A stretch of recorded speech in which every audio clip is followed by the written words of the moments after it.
Glória a Deus.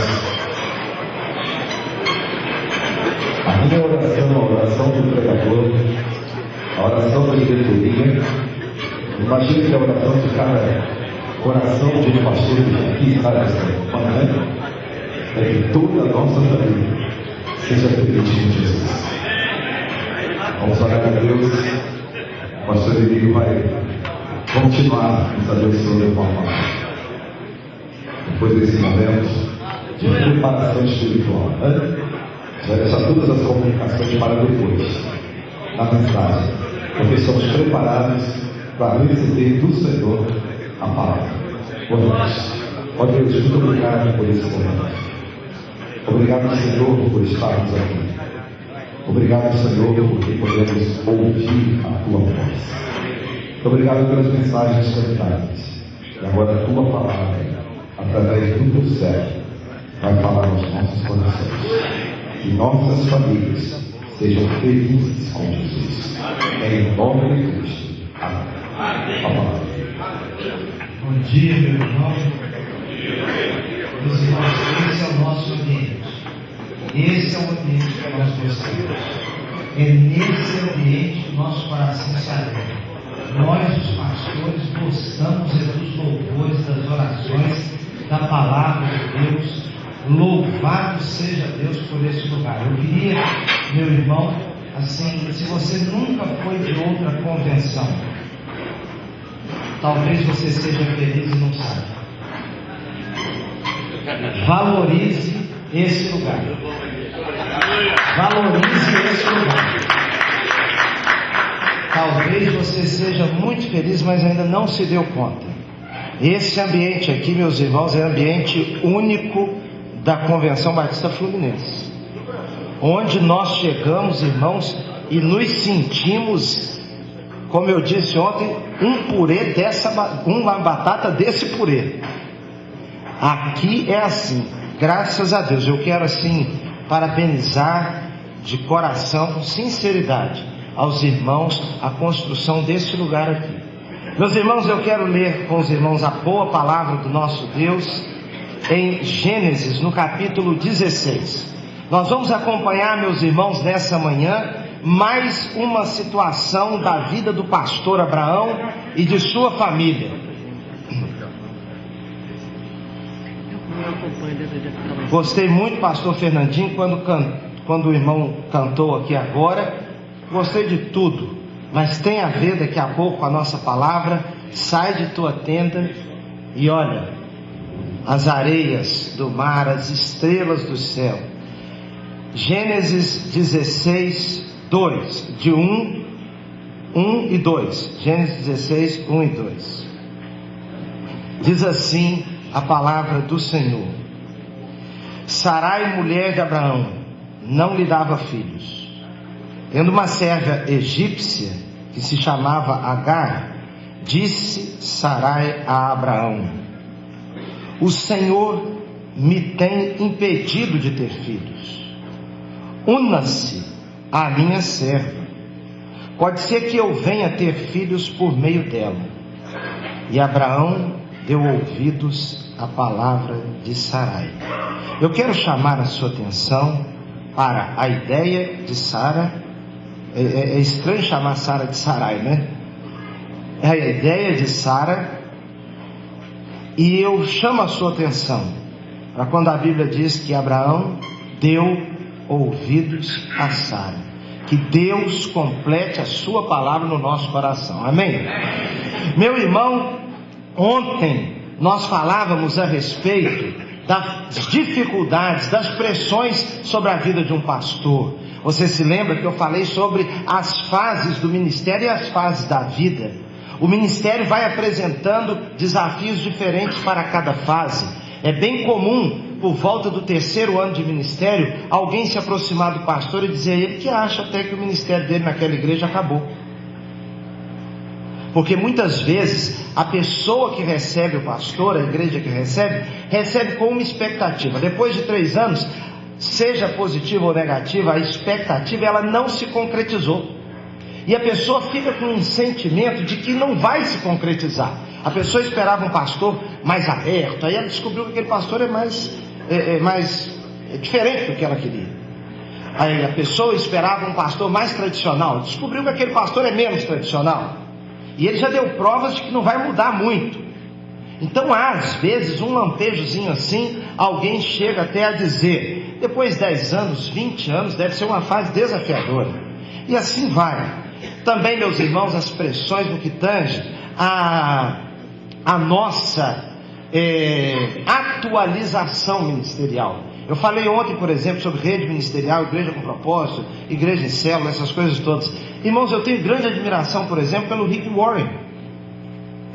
Eu acho que os princípios de igreja com propósito são princípios bíblicos. Eu não quis criticar nenhum tipo de método aqui e nada disso. Eu acho inclusive que a figura do pastor Rick Warren é uma figura inspiradora, é um líder fantástico, irmãos. É um líder fantástico, um homem humilde, uma pessoa de Deus, na minha opinião. Mas eu acho também que nós estamos vivendo, com relação a cada onda que vem, uma dificuldade que você, pastor mais velho, por exemplo, você às vezes se sente até mal. Porque vem uma onda quando você começa a captar aquilo, começa a absorver, e nós os batistas somos um pouquinho lentos para fazermos mudanças. E quando você começa a fazer aquela mudança, que começa a andar um pouco, surgiu o iPhone 6. Aí você começa a se adaptar com o iPhone 6. Daqui a pouco chega alguém e diz que já saiu o 7.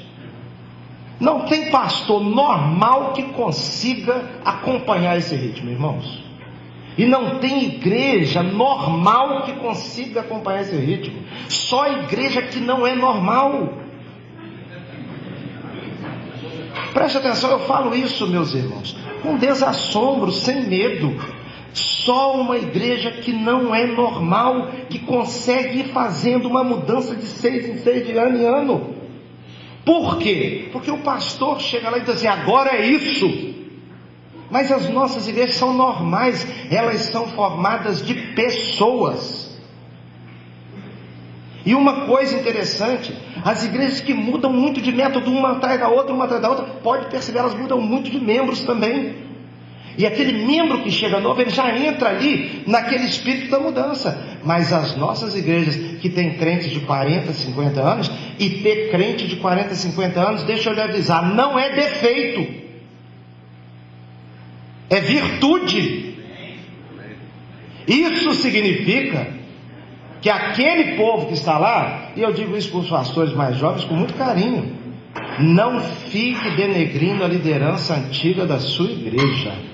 Eles construíram aquele gabinete que você senta e tira foto e manda para sua família. Dinheiro daquele povo ali de ofertas. Então, irmãos, são muitos desafios, mas nenhum parecido com o desafio do pastorado da família. E uma coisa interessante, no que tange ao pastor Ló, o pastor Abraão, ele nunca é pastor só da sua casa ali, marido, esposa, filhos. Nós somos pastores de todo mundo da família.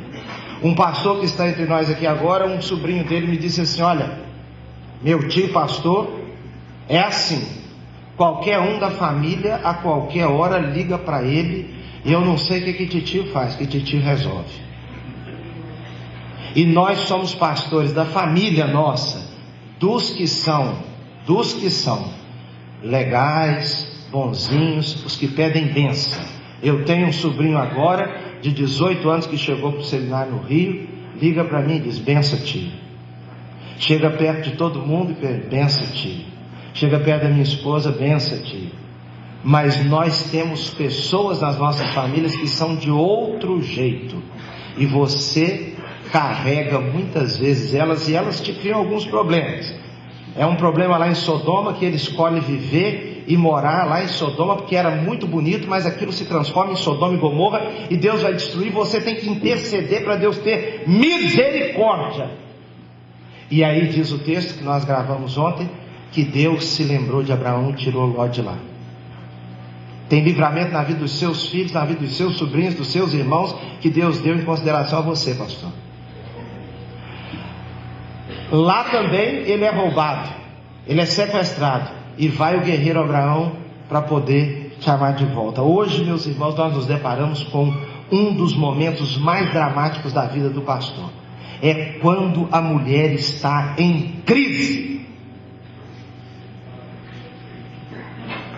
Quando a mulher está em crise, uma mulher frustrada. Abraão está com Sara, que ouviu a promessa, que sabe de um chamado, que o acompanhou, mas a mulher não tem filho.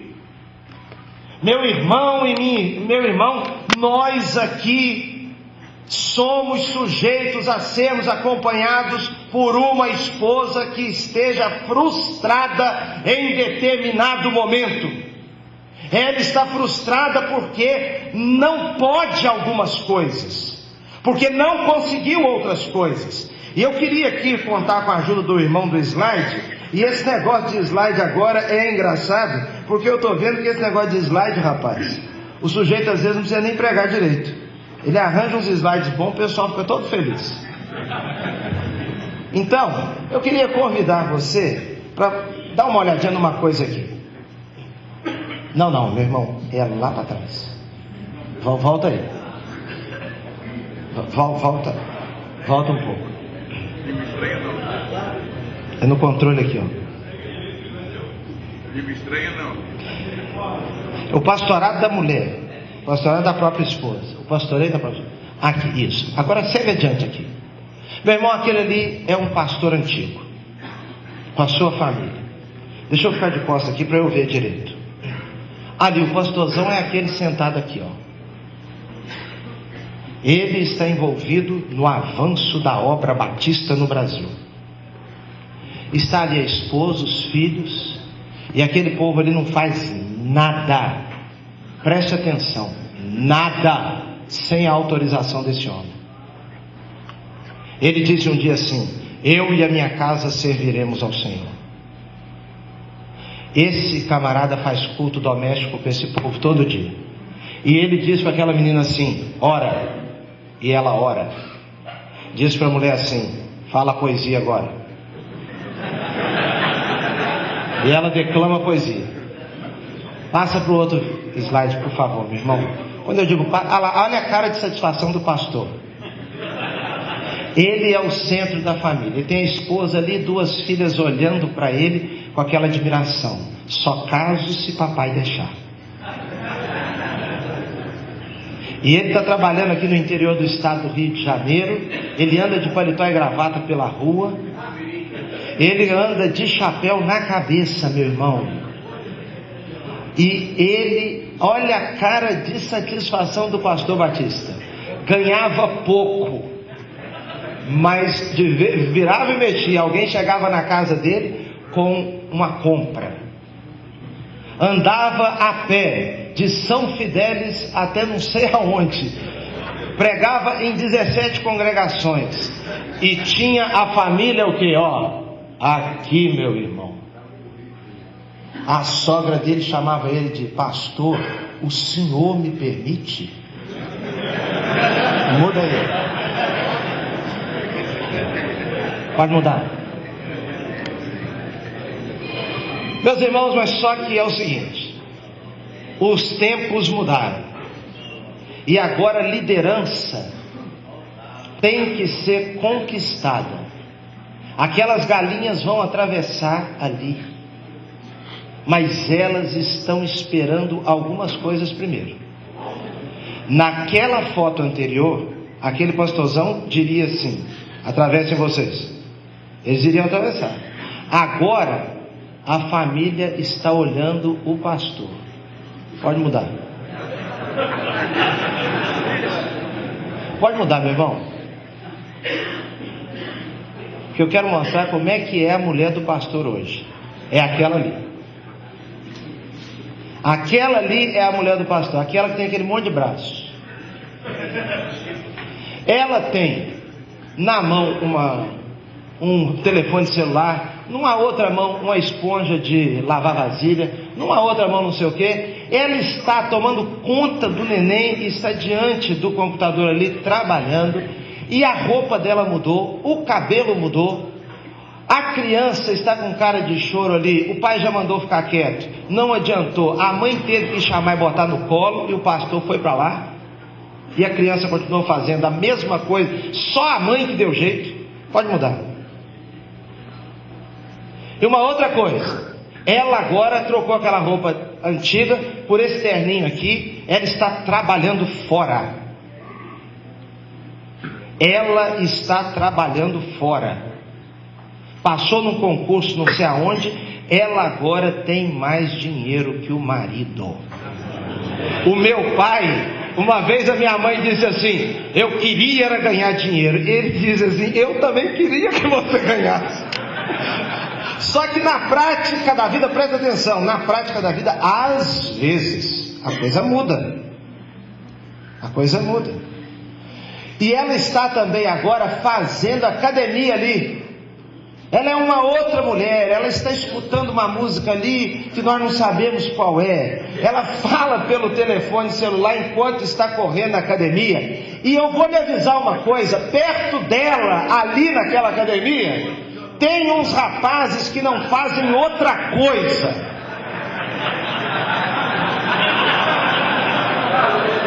Entendeu? E ela está correndo ali. E um rapaz daquele está pensando assim, mas a esposa do pastor está inteira, né? Pode passar. É o vídeo? Agora você talvez não esteja com aquela cara daquele pastorzão lá. Aquela cara sorridente. Você está lidando com uma mulher de outro tempo, meu irmão. As crianças hoje já nascem diferentes. Elas nascem sem controle remoto. Porque você sabe que antigamente esse negócio de controle remoto não é de agora não. Isso sempre existiu na civilização. Os pais da gente, por exemplo, controlavam a gente com controle remoto. Não precisava falar nada. Era com o olho. O satélite captava rápido. O pai olhava assim, você saía. Você chegava. Você começava a esboçar uma cara feia, o seu pai olhava para você, que você melhorava na hora. O meu pai às vezes estava pregando lá na igreja de Mãe Mirim, e nós estávamos ali. Eu tenho uma irmã que era conversadeira na igreja, para dizer a verdade, até hoje ela continua nesse ministério, mas a minha irmã conversadeirazinha, e às vezes o meu pai dava uma olhada para lá, parava tudo. Nós estávamos em casa às vezes com algum desentendimento de criança, e naquele desentendimento de criança ali, o meu pai chegava, minha mãe dizia assim, oi, mas vocês acalmaram? O que houve? Era tudo controle remoto. A civilização já foi diferente. Agora note uma coisa, talvez você esteja com dificuldade de ficar com essa esposa que você tem agora. Olha esse vídeo. Eu acho que está sem som, mas não tem problema, você presta atenção aí que vai dar certo.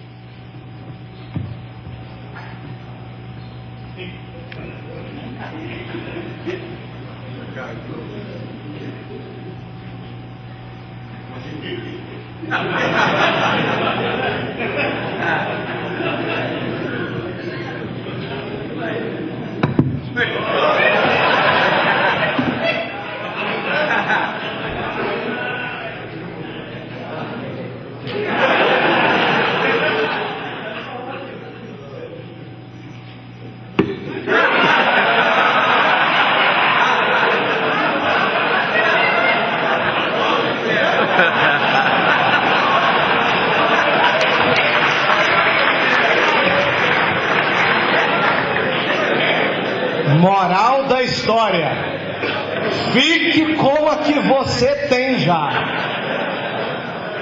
É melhor ficar com essa, porque às vezes numa tentativa de troca, meu irmão, você vai ficar na pior. Mas note bem, Vamos voltar aqui os nossos olhos, porque essa mulher de hoje ela é diferente mesmo. Ela é uma mulher que não obedece só porque você falou. Ela tem que ser convencida. Ela tem outras exigências. Essa mulher de hoje, ela deseja, preste atenção, ela não quer pedir dinheiro ao marido e escutar que ela está gastando demais. Ela quer ter o dinheiro dela. Uma outra coisa, a mulher de hoje, ela quer cuidar dela mesma. Você já notou que quase a gente não vê nenhuma mulher mais com bigode? Elas querem fazer bigode uma vez por mês, duas, não sei quanto que é a exigência. Ela quer fazer aquele trato. E ela quer uma outra coisa. Ela não quer simplesmente ter relação sexual. Ela quer ter satisfação. E às vezes você olha para a sua e pensa: meu Deus, não estou dando conta de nenhuma das três coisas. Nenhuma das três. Mas, meu irmão, eu queria lhe chamar a atenção para essa situação do caso de Sara. Sara, você conhece bem a história. Você sabe muito bem o que havia acontecido. Sara não tinha filhos, tinha a promessa, e agora Sara vem com uma ideia. E a ideia é: você toma Agar, tenha um filho com ela. E diz o texto que Abraão ouviu Sara. Irmãos, certas coisas que as mulheres falam é fácil de ouvir. Abraão, a certa idade, há muito tempo já com Sara. Talvez um dia a Agar estivesse espanando os móveis, ele deu uma olhada para ela e pensou: é bonita essa moça, né? E aí vem aquela ideia: fique com ela. Meus irmãos, é claro que nós temos que fazer aqui uma leitura de contexto. Naquele contexto isso era aceitável, porque a escrava não era dona dela mesma. Nós temos outros exemplos na Bíblia de fatos dessa natureza, como por exemplo os filhos de Jacó. Entretanto, meu irmão, naquele caso ali de Sara e Abraão, era fruto de uma impaciência. E você sabe o seguinte, que mulher, quando está com um desejo de alguma coisa, dependendo, ela para de ter desejo e passa a ter agonia. E Sara estava agoniada, e tem aquela ideia. Abraão logo aceita a ideia, e você sabe que o resultado foi o nascimento de Ismael. O tempo passa, porque a realidade da vida vai se impondo. Meus irmãos, nós precisamos fazer o certo, porque a vida se impõe. A vida, ela não é feita de filosofias, é de realidade. Alguém poderia ter conversado com ele que não tinha problema. A própria Sara disse: não, pode ficar com ela, e etc. Mas eles ignoraram o chamado de Deus. Ismael nasce, depois vem Isaque. E Isaque, quando nasce depois, eles começam a crescer os dois. E quando eles estavam, o Ismael maiorzinho, Ismael ficava debochando de Isaque. Filho maior um pouco, às vezes debocha do menor, porque a vida é assim. E quando Sara viu que Ismael ficava debochando do menino pequeno, ela entrou numa outra fase de agonia, e ela começa a falar com Abraão. Abraão tem que dar um jeito, Abraão tem que dar um jeito. E aqui, meu irmão, preste atenção. Por quê? Porque nós vemos que no capítulo 16, o versos 2, Abraão concorda. Agora no verso 4, e ele conheceu intimamente Agar, que engravidou. Ela então, vendo que estava grávida, passou a olhar com desprezo para quem? Para Sara. E agora, quando está aquele quadro estabelecido, uma mulher não, porque dizem por aí que por que às vezes as sogras têm dificuldade com as noras e as noras com as sogras? Eu acho que as noras são muito mais difíceis do que as sogras. O que eu tenho visto, irmãos, é que geralmente A imaturidade das noras é que causa problema. Aquela ciumeira, aquela coisa boba, infantil, não sabe ouvir e ficar quieto. É claro que às vezes as sogras exageram com alguma coisa, mas o que eu tenho visto é que a falha maior tem sido nas noras. E por que às vezes há esse problema? Dizem que as duas amam o mesmo homem. E agora nós estamos aqui diante de uma mulher que tem o seu marido e tem uma outra que está desdenhando dela também. O que acontece agora? O que acontece, o resultado disso é simples. Sara, no verso 5, volta-se para Abraão e diz para Abraão assim: então Sara disse a Abraão: seja sobre ti a afronta que me é dirigida. Olha, Abraão, você ficou com a Agar, ela engravidou, agora ela fica olhando para mim com esse olhar de lambisgoia, porque mulher gosta de chamar a outra desse jeito, né? Ela fica olhando para mim com esse olhar de lambisgoia. Agora você, seja sobre você a afronta. E mais, vendo ela agora que está grávida, passou a olhar-me com desprezo. Aí Sara diz para Abraão assim: o Senhor julgue entre mim e ti. Que isso? A mulher tem a ideia, o negócio deu certo, porque teve o filho. Agora quem é o culpado? Pastor Abraão. Meus irmãos, vamos entender uma coisa aqui. Quem é líder é culpado de tudo. Você não tenha dúvida, meu irmão. Tem lá na sua igreja o Congresso X, uma benção, o povo tocando, você não ensaiou ninguém. Um pastor auxiliar fez uma coisa, o outro fez outra, um jovem da igreja cuidou de outro jovem fez aquilo, outro, aquela benção, o outro teve a ideia de chamar o Fernandinho, o outro teve a ideia de chamar não sei quem, e foi, e fez o contato, e foi aquela benção total. No final alguém vai dizer assim: essa igreja do pastor Heber é uma benção. O pastor Heber não ensaiou ninguém. Estava vendo o jogo do Flamengo na hora que o pessoal estava ensaiando. O pastor Heber não foi lá colocar nada. Eu também não fui na minha igreja. Você não foi na sua. No final, a igreja do pastor fulano é uma benção. Agora você saiba, meu irmão, que se o cara entrar no banheiro da sua igreja e precisar de usar um papel higiênico e o papel não estiver lá, essa igreja do pastor João Emílio é uma desorganização. Em casa, a esposa diz para você: nós temos que mudar de igreja. Você não vê que aqui não tem estudo para as crianças? Você não vê que aqui não dá? Você não vê, por exemplo, o pastor falou: se você aceitar esse convite para Caxias, pelo menos nós vamos estar mais próximos aos hospitais. Caxias tem hospital. Nós vamos estar mais próximos de faculdade, de escola para os meninos. Aí alguém pondera: não, mas a sua irmã mora lá em Santa Cruz. Pois é, mas a gente em Caxias e Santa Cruz é só pegar o Brasil e tá lá. Eu vou poder contar com a minha irmã. Sua irmã, minha filha, mora em Santa Cruz. Não, mas é muito mais perto do que ficar aqui em São Fidélis.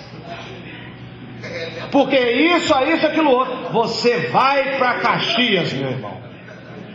Vai para Caxias. Depois de uns 2 anos, aquela mesma mulher está dizendo assim: você não vai fazer nada não? Olha, nós estamos aqui, tem que pegar esse ônibus, tem que ir para não sei aonde, e eu estou longe da minha mãe, estou longe da minha outra irmã, porque lá em São Fidélis, pelo menos, eu estava mais perto. Aqui tudo é difícil. Tudo é difícil aqui. Mas você não queria ficar mais perto do hospital? Mas o hospital aqui tem uma fila. Você já foi lá na fila do hospital? Lá em São Fidélis, pelo menos, a gente já chega na porta da casa do médico e chama o médico. por causa disso, por causa daquilo outro. E ela diz assim: olha, se você não tomar uma decisão, você vai ficar nessa igreja sozinho, porque eu vou voltar para São Fidélis. E você fica quase maluco, meu irmão. Um irmão lhe fala alguma coisa na igreja e ela vai no carro com você, mas o que você respondeu para ele? O que você respondeu para ele? Meu irmão, talvez você não respondeu nada. Talvez você ficou quieto. Talvez você engoliu o sapo. Talvez você foi levando. E você está esperando o agir de Deus sem você ter que dizer nada. Mas a sua esposa está ali aflita como Sara. Meu irmão, o que nós vamos fazer? Agora a situação piora. Vá para o capítulo 21. Porque lá, como eu disse, os meninos estão maiores. E agora os meninos estão maiores. E o Ismael começa a debochar do Isaac. E a Sara, como eu disse anteriormente, ela viu. E você vai agora no verso 12. Olha como as coisas são. Gênesis 21, 12. Porém Deus disse a Abraão: não considere isso muito desagradável aos teus olhos por causa do menino. O que era isso desagradável aos seus olhos? Era mandar o menino mandar Ismael e Agar embora. Não considere isso muito desagradável aos teus olhos por causa do menino, por causa da tua serva. Agora escute, atende à voz de Sara em tudo o que diz, porque a tua descendência será reconhecida por meio de Isaque. O Abraão tinha ido no encontro de pastores antes daquela situação com Agar. E no encontro de pastores ele escutou uma palestra: pastor, ouça sua mulher. Veja o exemplo de Pilatos, que a mulher mandou um recado para ele e ele lavou as mãos. Ah, se Pilatos escutasse a mulher. Aí você está aqui e pensa: eu vou escutar minha mulher. Aí vai para Caxias. Depois a mulher quer sair porque quer sair de Caxias. Aí você pensa: eu nunca mais vou escutar minha mulher. Aí vem o texto bíblico para Abraão e diz assim: Abraão, escute Sara. Por isso, irmãos, é que doutrina não é construída em cima de texto narrativo.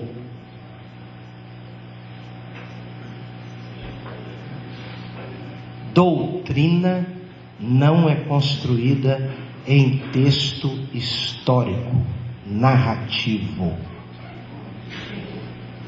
Porque uma hora você vai dizer assim: princípio, número 1, sempre ouça a sua mulher. Porque o cara escutou. Na outra hora você vai ter que dizer: nunca ouça a sua mulher. Doutrina se constrói em textos firmado em textos diretos, claros. Porque senão, por exemplo, cada vez que você vê algum cego, você vai cuspir no chão, fazer um barro e passar no olho dele. E vai construir a doutrina, como eu vi, igreja pentecostal cuspe de Cristo. Doutrina não se constrói em cima disso. A Bíblia é escrita de uma maneira para que nós tenhamos sabedoria. Qual é a moral da história? Lá ele errou, porque ele ignorou a promessa. Ele escutou na hora errada. Ele não pastoreou a Sara. Aqui Deus diz assim: ouça. Sabe por quê, meus irmãos? Porque a mesma mulher que às vezes te deixa com a cabeça em chamas é a mulher que vai te abençoar e que vai te mostrar um novo caminho, e que Deus vai usar e que tem usado ao seu lado. É a mesma. E eu gostaria de lhe dizer uma coisa, meu irmão. Talvez por conta da sua própria esposa, você e sua casa e seu ministério estão passando dificuldades. Mas deixa eu lhe dizer uma coisa: abaixo de Deus, priorize a sua mulher.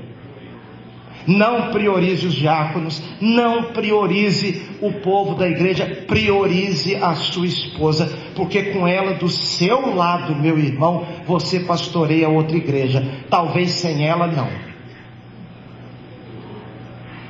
E às vezes você tem uma esposa que está vivendo uma crise. As crises são diversas. Por exemplo, uma mulher de pastor pode criar uma resistência, uma dificuldade com a sua igreja local. Um filho de pastor pode dizer: papai, eu quero ser membro de outra igreja. Necessariamente, isso pode não ser um problema. Pode ser, meu irmão, que a sua esposa perca por algum motivo as condições. Eu estava pregando em um outro lugar, num outro estado, e alguém me disse da luta de um pastor, que a esposa era muito ativa na igreja, cuidava de muitas coisas, e ficou, parece que 3 anos sem ir na igreja. É uma dor, é uma dificuldade tremenda, não é verdade, meus irmãos? É uma crise. A esposa, por exemplo, com dificuldade, com antipatia com alguém da igreja. Meus irmãos, mas tem pastor também que capricha, viu? Capricha pelo lado errado. Deixa eu lhe contar. Houve uma situação na igreja uma vez, envolvendo um pessoal. E eu tomei uma decisão. 2 pessoas ficaram realmente com muita resistência comigo. Muita. E essas pessoas passaram a me tratar de maneira mal educada mesmo. Eu passei por uma delas um dia, durante a semana na igreja, e cumprimentei. A pessoa não respondeu, a pessoa continuou. E a pessoa ficou tão irada porque eu cumprimentei, que ela voltou e disse para mim assim: eu acho, aí usou uma palavra que eu não posso usar aqui agora. Eu acho uma pipipipipi o senhor me cumprimentar. Eu peguei e pedi desculpa, eu não queria lhe ofender de cumprimentar. A pessoa foi embora. Aquilo ficou na minha mente. Eu cheguei em casa, meus irmãos, lembrei do fato. Quando eu ia contar para minha esposa, eu falei: não vou contar isso para ela não. Não vou contar. No domingo seguinte, chegamos nós, a família, estou estacionando o carro no estacionamento da igreja, estamos descendo, quem vem de lá? A pessoa. Quando veio de lá, a minha esposa foi: oi fulana, abraçou, deu 2 beijinhos, e ela também falou com a minha esposa e tal. Chega o dia da mulher do pastor Batista.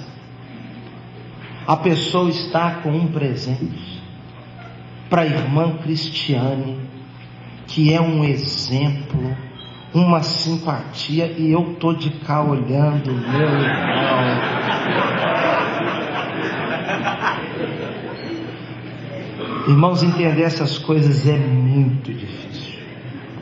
A mesma esposa que às vezes te trouxe dificuldade é a mulher que Deus vai usar para falar ao seu coração, e é ela que tem te acompanhado. Não desvalorize isso. Uma ocasião, meus irmãos, eu estava assim orando, não chegou a haver nada, eu não cheguei a receber um convite, mas estava aquela fase de agonia, e nós não tínhamos nenhum interesse, nada de sair de onde nós estamos, não tinha vontade, nada disso.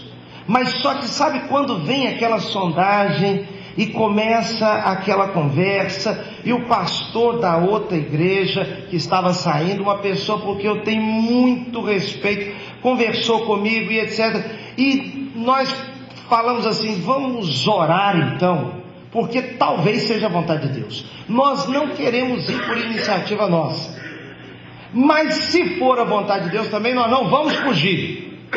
Irmãos, para minha esposa era muito, humanamente falando, não era bom, humanamente falando.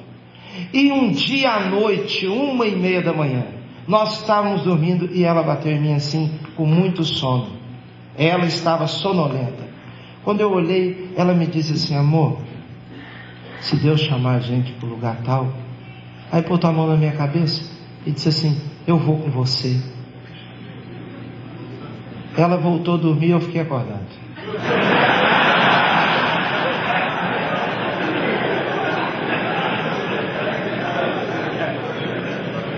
No outro dia eu fui falar com ela, ela me disse assim: fica tranquilo, eu vou com você.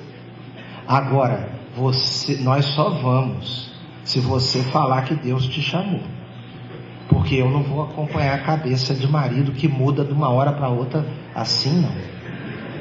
Agora, se Deus te chamar, eu vou. Quanto custa isso, meu irmão? Diácono não vai te acompanhar igual a esposa acompanha, não. Graças a Deus. Louvado seja. Ainda tem aquele jornal aqui ainda, o tal do Pimentinha? Tem? Esses caras são um perigo, meus irmãos. Agora preste atenção, meu irmão. Eu tenho visto na prática da vida que acontece no casamento do pastor. Parece que Deus usa umas coisas. Você veja, por exemplo, a importância do casamento para o pastor. Deus chamou o profeta Oséias e mandou se casar com Gomer, uma prostituta, porque ele estava querendo que o casamento de Oséias, o profeta, fosse um retrato do relacionamento de Deus com o seu povo, o povo infiel e Deus fiel. Eu tenho visto que o casamento do pastor, de certa maneira, é uma pregação viva para a igreja, de como Jesus lida com a sua igreja. E eu vi isso de uma maneira muito prática e nítida no casamento do pastor Falcão e de Dona Zênia. É comum na igreja do Irajá uma pessoa dizer assim: pastor, por exemplo, o pastor Falcão e Dona Zênia. Não está se referindo a uma mensagem, não está se referindo a um livro que ele escreveu, está se referindo àquela figura de pastor com a esposa, porque todo mundo sabia, meus irmãos, que prioridade para o pastor Falcão era Deus e depois Dona Zênia. Era Zênia para lá, Zênia para cá. Não posso porque eu tenho compromisso com Zênia. Irmãos, coisa que o pastor Falcão combinava com Dona Zênia era compromisso mesmo. Não, mas eu queria que o senhor pregasse não sei aonde. Não dá porque eu tenho um compromisso com Zênia. Qual compromisso? Não, eu vou levá-la no médico. Era nesse nível. Então, meu irmão, o pastor, ele precisa cuidar da sua esposa. Vem agora a pergunta: pastor, como é que a gente faz então para pastorear a esposa? Alguém vai dizer, número 1, alguém vai dizer: faça culto doméstico com ela todo dia. Outro vai dizer: meu irmão, trate a sua esposa como uma ovelha. Então tá bom, então nós vamos chegar dentro de casa. Minha irmã, pode servir, por favor, o almoço. Pregue para a sua esposa. Meus irmãos, não é nada disso na minha opinião. Na minha opinião, nós podemos fazer culto doméstico, nós podemos fazer o que quiser, mas na minha opinião humilde, sabe o que você deve fazer para pastorear a sua esposa? Seja marido dela. Seja marido dela. O que a sua esposa espera é um marido. Por que o marido? Porque o marido, ele pastoreia a sua mulher, sendo ele pastor ou membro normal da igreja. Porque o marido é o cabeça do lar, ou seja, ele é aquele que lidera, ele é aquele como cabeça que supre o corpo. Supre de quê? Supre de afeto, supre de presença. A cabeça, meu irmão, é o centro que governa o corpo e que cuida do corpo. É a cabeça que manda que a mão saia logo do fogo quando a mão começa a queimar. É a cabeça que manda tirar a perna logo, porque há um perigo sobre a perna. Então a cabeça dá a ordem que saia. É a cabeça que manda os olhos se fecharem quando vem um perigo. Tudo é a cabeça.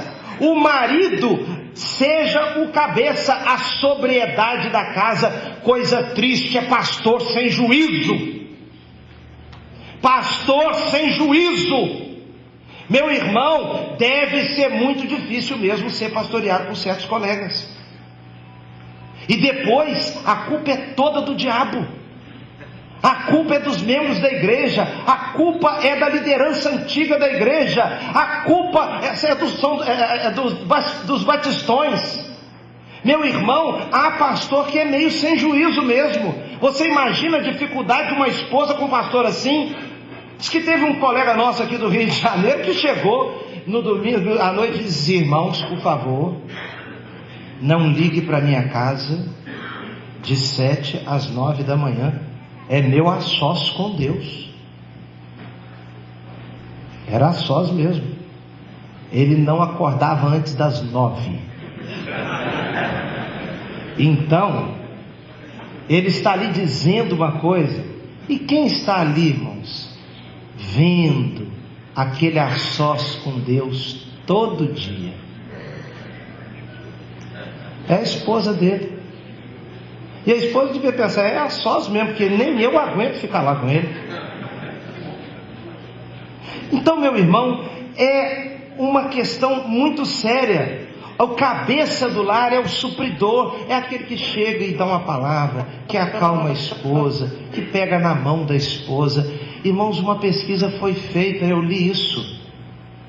As mulheres se sentem mais seguras quando os esposos seguram em suas mãos. Se você, meu irmão, amar a sua mulher, revelar para ela o amor que você tem. A sua esposa está com dificuldade na igreja, fique do lado dela. Minha filha, nós vamos vencer isso. Fica tranquila, fique calma. Você está com dificuldade na igreja? Não, mas na hora que você quiser ir, você vai.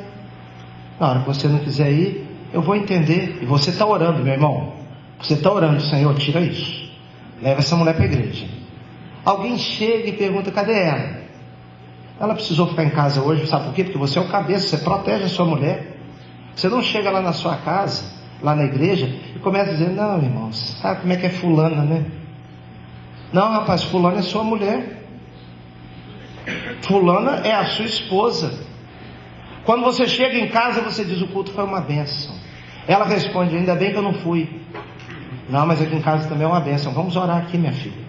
Agora, meu irmão, se você começar a brigar com a sua mulher, se você começar a brigar com a sua esposa, você estará caminhando por um caminho difícil. Meu irmão, cuide dela, ame, veja graça na sua esposa e fale com ela. Quando acabar este culto hoje, eu quero desafiar você: ligue para ela e diga que está com saudade. Não deixa para falar sexta-feira, quando você chega com outras intenções em casa.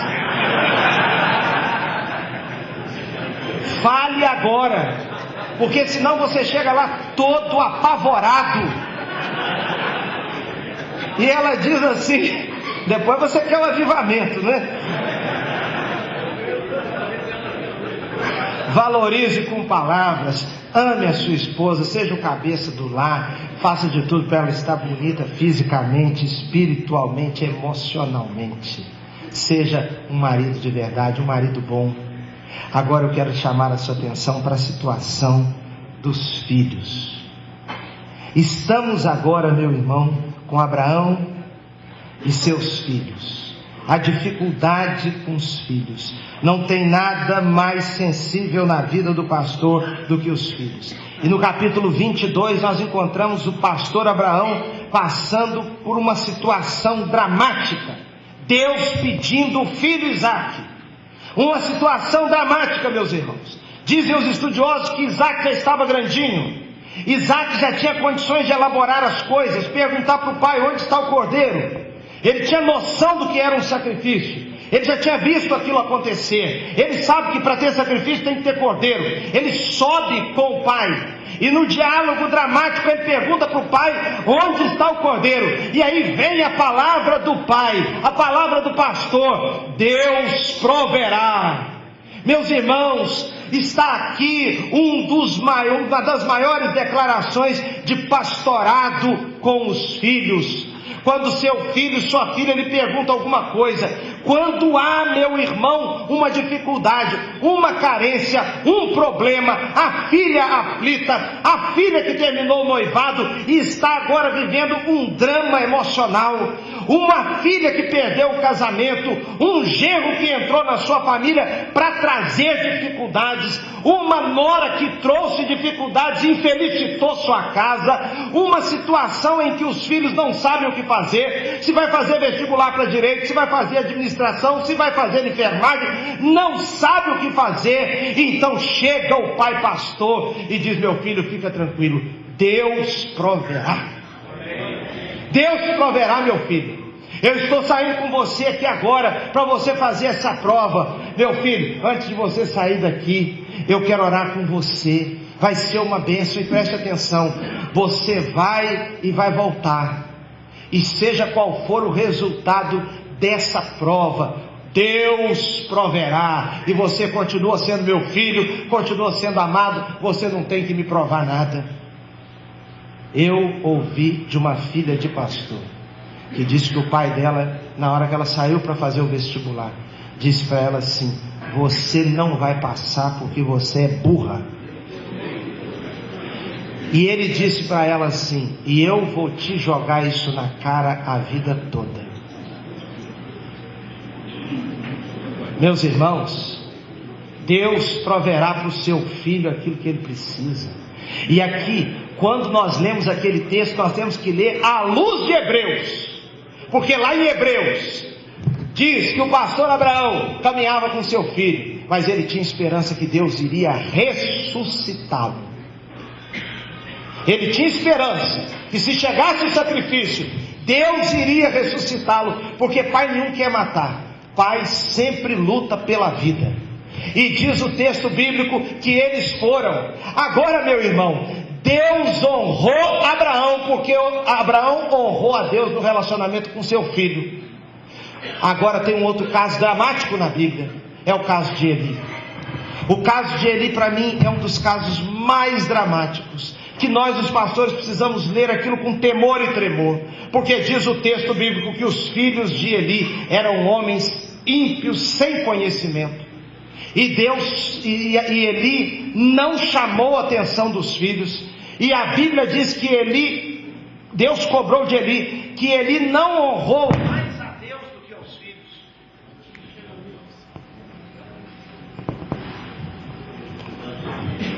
Oi. Vamos prestar atenção aqui, irmãos. Olha para mim. Eli não honrou mais a Deus do que aos filhos. Nós, meus irmãos, somos apaixonados com os nossos filhos. Não é verdade? Existe alguém que nós amamos mais depois de Deus do que os filhos? Irmãos, por filho, pai e mãe fazem tudo. Agora preste atenção: não honrar mais aos filhos do que a Deus. Os filhos de Eli eram sacerdotes, e eles não podiam pegar da gordura, porque a gordura do sacrifício era para Deus. Eles metiam o garfo, mandavam os auxiliares meterem o garfo a esmo. Não escolhia, porque o sacerdote tinha direito a certas partes, mas os filhos dele mandavam os auxiliares enfiarem o garfo e pegar o que tivesse. E se o adorador dissesse assim: não, essa parte não, os filhos mandavam dizer: nós vamos pegar assim mesmo. E eles profanaram aquilo que era uma coisa santa. Mas Eli honrou mais os filhos do que a Deus. Meus irmãos, diante do nosso Deus, com muito temor, nós não podemos tomar as principais decisões da vida espiritual guiado por filhos. Uma vez, eu não tenho nada contra, tenho até a favor. É uma coisa que, se Deus me desse oportunidade, se Deus me guiasse, eu acho que eu faria. Uma vez uma pessoa me disse assim: você não acha que você tem que ir para os Estados Unidos agora com seus filhos, não? Pequenos? E a pessoa disse assim, e a pessoa falou de boa vontade, não falou para desagradar, falou para ajudar. Esses seus filhos pequenos agora, com 6 meses, eles vão estar falando inglês. Esse pequenininho aí vai falar sem sotaque nenhum. Essa maiorzinha aqui vai falar sem sotaque nenhum. Olha, se você for agora, irmãos, o coração da gente, você já se imagina. Irmãos, se Deus me levar para os Estados Unidos ou levar você, não tem problema nenhum, não tem mal nenhum nisso. Mas sabe o que me veio à mente naquela hora? Essa decisão não é assim. Porque filho falar inglês não é a coisa mais importante do mundo. Não é a coisa mais importante do universo, não. Tem gente falando inglês e tendo vida infeliz. Tem gente falando inglês e fora do evangelho. Meu irmão, não estou aqui tripudiando de ninguém que está vivendo essa situação com o filho falando inglês e fora do evangelho. Eu estou dizendo que essas coisas precisam ser debaixo do temor, da graça, da misericórdia, da compaixão, de oração, de busca e de temor. Amém. Quando eu e minha esposa fomos nos mudar, meus irmãos, eu passei uma tarde, eu estou compartilhando isso com os irmãos, a gente conta as coisas da gente, não é para aparecer, é porque talvez tenha um colega que está vivendo exatamente aquilo, e nós ajudamos uns aos outros. Eu passei uma tarde trancado dentro do quarto, pedindo a Deus, Senhor, o Senhor quer que eu mude dessa casa? O que isso vai influenciar a minha família? Isso vai trazer colegas diferentes para os meus filhos, isso vai trazer companhias diferentes, escola diferente, isso. Senhor, me livra das ilusões da vida.